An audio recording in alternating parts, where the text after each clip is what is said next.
شعور بخشا؟ کس نے تجھے چلنا سکھایا؟ کس نے تجھے بولنا سکھایا؟ کس نے تیری چھاتی میں زور رکھا؟ آج تو کڑیل جوان ہے، آج دولت کے انبار تیرے پاس ہیں، آج تو چودھری ہے، آج تو خان صاحب ہے، آج تو بہت بڑا عالم ہے، آج تو مفتی ہے، آج تو پیر ہے، آج تو منسٹر ہے، آج تو ناظم ہے، آج دنیا تیری باج گزار ہے، آج تیرے دماغ میں وہ قوت رکھ دی گئی کہ دنیا کو تو انگلیوں پہ نچا رہا ہے۔ ذرا پلٹ کے دیکھنا پیچھے، ذرا پیچھے لوٹ کے تو دیکھ، تو چار پائی کے سہارے بھی چلنا نہیں جانتا تھا، پھر تجھے چار پائی سے چلنا سکھایا، پھر تو نے چلنا اور چلتا تھا، دو قدم تو گر پڑتا تھا۔ ذرا ماضی کی طرف پلٹ کے دیکھ، اور تو بھول گیا رب کو جس نے تجھے اتنا کچھ دیا۔ چل ماضی کی طرف پلٹ کے نہیں دیکھنا، مستقبل کی طرف ہی جھانک کے دیکھ لے۔ ایک وقت پھر دوبارہ تیرے اوپر ایسا آئے گا، پھر تیری بولتی بند ہو جائے گی، پھر تیرا چلنا بند ہو جائے گا۔ چار پائی سے لگ گیا، مورے میں تکلیف ہو گئی، تو فالج زدہ ہو گیا۔ سارے گھر والے 4 دن تو بڑی خدمت میں لگے رہے، لیکن انہوں نے اپنے کام بھی تو کرنے تھے، پھر آہستہ آہستہ تجھے اگنور کرنا شروع کر دیا۔ تو بھی اس بات کو سمجھنے لگا، پھر وہ وقت بھی آیا کہ تیری چار پائی کو اندر سے اٹھا کے برآمدے میں رکھ دیا کہ بابا کھانستا ہے، بچے جس طرف ہوتے ہیں جراثیم پھیلتے ہیں، اب نوکر تجھے روٹی دینے لگا۔ شام کو بیٹا آتا ہے، 2 لمحے کھڑا ہوتا ہے، پھر اپنے بیڈ روم میں چلا جاتا ہے، تو اس کی صورت کو ترستا رہتا ہے۔ آج تیری زندگی اجیرن بن گئی، پھر تیرے اوپر ایسے حملے بیماریوں کے ہوئے، ایسی تکلیفیں ہوئیں، بول و براز بھی اوپر، لوگ ناک پہ کپڑا رکھ کے تجھے اٹھاتے ہیں۔ اس وقت تو اپنی زندگی سے تنگ آ گیا، تو کہتا ہے ڈاکٹر کو لگا زہر کا ٹیکہ، مجھے موت آ جائے۔ بتا ہم تجھے موت بھی نہ دیتے تو کیا کرتا؟ ہم نے تجھے زندگی دی تھی، یہ ہمارا احسان، اور اب تمہیں موت اگر دیں گے تو یہ بھی ہمارا احسان ہے۔ اگر تو تڑپتا تھا، تیری زندگی جو ہے وہ اجیرن بن چکی تھی، سارے تجھ سے تنگ آ گئے تھے، تیرے بیٹے بھی کہتے دعا کرو اللہ بابے کو پردہ دے دے، سارے تیرے پردہ مانگ رہے تھے، اب بتا کہ ہم تجھے پردہ بھی نہ دیتے تو کیا کرتا؟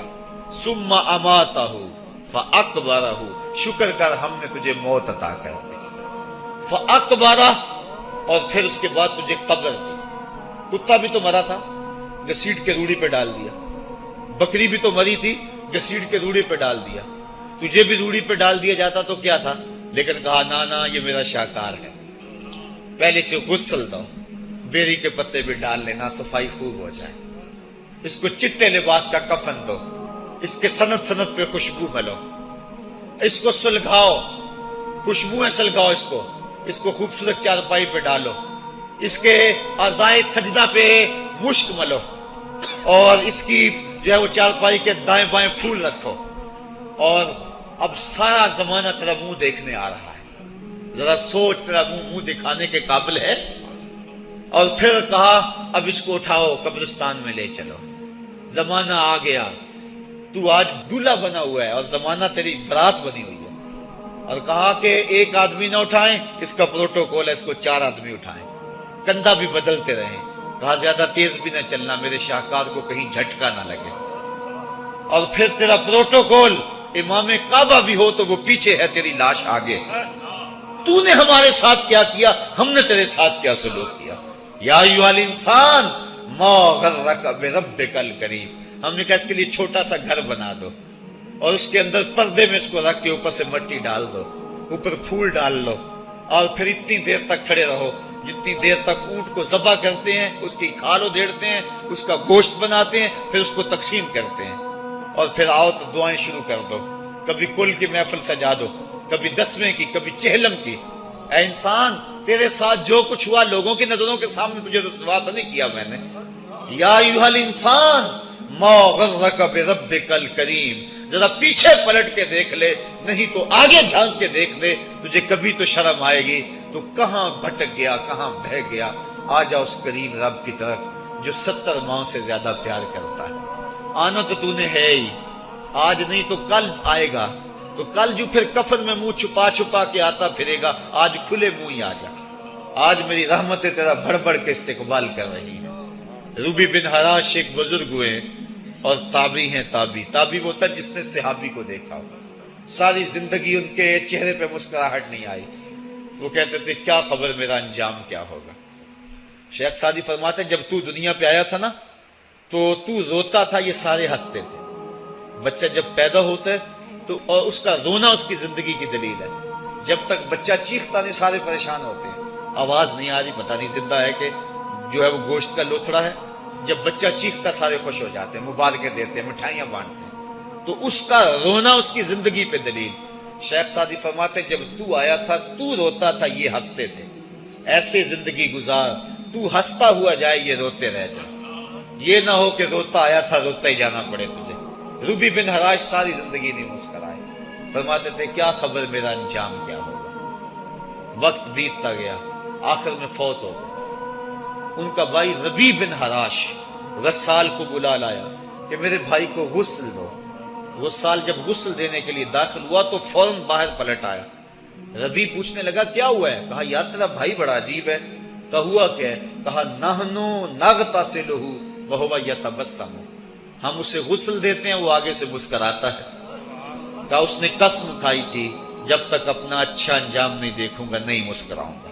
اس کو امام ابو نعیم نے حلیہ میں لکھا، روز الانف کے اندر امام سہیلی نے لکھا، قاضی ایاز مالک اندلسی نے شفا میں لکھا، اور اسی کو امام جلال الدین سیوطی علیہ رحمہ نے جو ہے وہ الخصائص الکبریٰ میں لکھا۔ کہا یا تیرا بھائی بڑا عجیب ہے، ہم اسے غسل دیتے ہیں وہ آگے سے مسکراتا ہے۔ تو اس نے قسم کھائی تھی جب تک اچھا انجام نہیں دیکھوں گا نہیں مسکراؤں گا۔ آج اس نے اپنا اچھا انجام دیکھ لیا تبھی تو مسکرا رہا ہے۔ 12 لوگوں کے 2 گروہ بن گئے۔ ایک کہنے لگے کہ یار یہ ویسے گڑی ہوئی بات ہے، بلا کوئی بندہ مرنے کے بعد بھی مسکرا سکتا ہے۔ ایک گروہ کہتا ہے یار بندہ بڑا اچھا تھا، ہو سکتا ہے کہ مرنے کے بعد مسکرایا ہو، زندگی تو اس نے دکھ سے گزاری لیکن بعد میں تو سکھ ملا ہوگا۔ اتنے میں انہیں غسل دے دیا گیا اور لوگ اکٹھے ہو کے ان کے گھر آ گئے، انہیں کفن دے کے پٹڑے پہ ڈال دیا گیا۔ ربی بن حراش نے جب لوگ باتیں کر رہے تھے، کوئی کہہ رہا تھا صحیح ہے کوئی کہتا ہے غلط تھا، تو اس نے کفن سے ہاتھ باہر نکالا اور لوگوں کو کہا السلام علیکم۔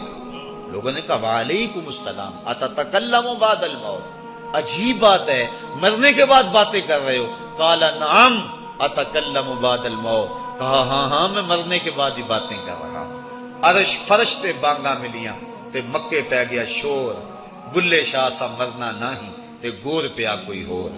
فَلَنُحْيِيَنَّهُ حَيَاتًا طَيِّبَةً، ان کو حیات طیبہ بخش دی جاتی ہے جو اللہ کے نام پہ اپنی زندگی گزار دیتے ہیں۔ میرا رب کہتا ہے کہ میں ان کو مرنے نہیں دیتا، ان کو ستھری اور پاکیزہ زندگی دیتا ہوں۔ اور اقبال کہتا ہے فطرت ہستی شہید آرزو رہتی نہ ہو، خوب تر پیکر کی اس کو جستجو رہتی نہ ہو۔ موت کو سمجھا ہے غافل اختتام زندگی، یہ ہے شام زندگی صبح دوام زندگی۔ تو کہا ہاں ہاں مرنے کے بعد باتیں کروں۔ لوگوں نے کہا بتا پھر تیرے رب نے تیرے ساتھ سلوک کیا کیا؟ تو ربی جو فوت ہو چکا ہے کہتا ہے استقبلنی ربی غیر غضبان واستقبلنی بروح و ریحان۔ کیا پوچھتے ہو، اس کے قدرت والے چہرے پہ کوئی غصہ نہیں تھا، اس نے روح و ریحان کے پھولوں کے ہار میرے گلے میں ڈالے۔ لوگوں نے باتیں پوچھنا شروع کر دی، موقع مل گیا ایک مردہ بول پڑا، کوئی ادھر کی پوچھ رہا ہے کوئی ادھر کی پوچھ رہا ہے۔ امام ابو نعیم لکھتے ہیں کہ جب لوگوں نے سلسلہ کلام طویل کر دیا تو ربی بن حراش نے کہا اجلوا بی ولا تؤخروا بی لان ابا القاسم ينتظر علی الصلاۃ، دیر نہ کرو مجھے جلدی جلدی قبرستان میں لے جاؤ، تم مجھے باتوں میں لگا رہے ہو، امام الانبیاء میرے جنازے کا انتظار فرما رہے ہیں۔ لوگوں نے جنازہ پڑھا اور اپنے گھروں میں آنے کی بجائے سیدھا ام المومنین حضرت عائشہ صدیقہ رضی اللہ تعالی عنہا کی چوکھٹ پہ چلے گئے اور جا کے سارا ماجرا کہا۔ وہ ابھی باقاعد حیات تھیں۔ کہ ایک آدمی نے مرنے کے بعد یوں باتیں کی ہیں، آپ اپنی رائے بتائیں کہ یہ کیا ہو سکتا ہے۔ تو ام المومنین رضی اللہ تعالی عنہا نے فرمایا تم کیوں پریشان ہو گئے ہو؟ میرے سرتاج آقا فرما گئے ہیں کانا رجل من امتی یتکلم بعد الموت، میری امت میں ایسے مرد بھی ہوں گے جو مرنے کے بعد باتیں کیا کریں گے۔ تو وہ لوگ جنہوں نے اپنی زندگی اللہ کے نام لگا دی اور اس کے ذکر کے نام لگا دی، وہ مرنے کے بعد بھی ابدی اور سرمدی زندگی پاتے ہیں۔ اور جو لوگ اللہ سے بے بہرہ ہیں، اس کی خشیت سے جن کا سینہ خالی ہے اور دین کا چراغاں جن کے سینے میں نہیں ہے، وہ چلتے پھرتے بھی مردہ ہیں۔ ان کے سینے میں دھڑکتا ہوا دل تو ہے لیکن تمانیت کا نور اس میں نہیں رکھتے ہیں۔ وہ دھرتی کے اوپر چلتے تو ہیں لیکن دھرتی کا بوجھ ہیں، لیکن یہ لوگ وہ دھرتی کی چھاتی میں ہیں لیکن دھرتی کا وقار ہے۔ ان کی قبروں سے بھی زندگی پھوٹ رہی ہے اور ضیائیں پھوٹ رہی ہیں۔ میں جب بھی کبھی لاہور گیا ہوں تو ایک منظر مجھے اپنی طرف کھینچتا ہے، جب میں دریائے راوی کے اس پار ہوتا ہوں تو میں ایک قبر دیکھتا ہوں جس پہ حسرتیں برس رہی ہیں۔ وہ بر صغیر کا مطلق العنان حکمران، جس کی کے اشارہ ابرو سے ہندوستان کی تقدیر بدلتی تھی، آج چند تاش کھیلنے والی ٹولیاں اس کی قبر پہ بیٹھی ہیں۔ اس کی محبوب بیوی جو بادشاہ کے پیچھے بیٹھتی تھی اور پردہ پیچھے لٹک رہا ہوتا، بادشاہ کا کوئی فیصلہ اسے ناگوار ہوتا، پیچھے سے وہ کمر ٹھونکتی، بادشاہ فیصلے بدل لیتا۔ جس کے اشارہ ابرو سے ہندوستان کی تقدیر کے فیصلے تبدیل ہوتے تھے، اس کی قبر بھی ساتھ ہی اندھیرے میں ہے۔ اور اس کی بیٹی کی قبر کے اوپر زیب النساء کے مقبرے پہ لکھا ہے، بر مزار ماں غریباں، نہ چراغے نہ گلے، نہ پرے پروانہ سوزد، نہ صدائے بلبلے۔ ہم غریبوں کی قبر پہ کون چراغ جلانے آئے گا، کون پھول ڈالنے آئے گا؟ نہ کوئی بلبل گیت گانے آئے گی اور نہ کوئی پروانہ پر جلانے آئے گا۔ یہ وہ جو مطلق العنان تھے، یہ ان کی قبر کی کہانی سنائی۔ اور جب میں دریائے راوی کا کنارہ پار کرتا ہوں تو ایک لوح مزار وہ بھی ہے جہاں جلی حروف میں لکھا ہے، گنج بخشے فیض عالم، مظہر نور خدا، ناکساں را پیر کامل، کامراں را رہنما۔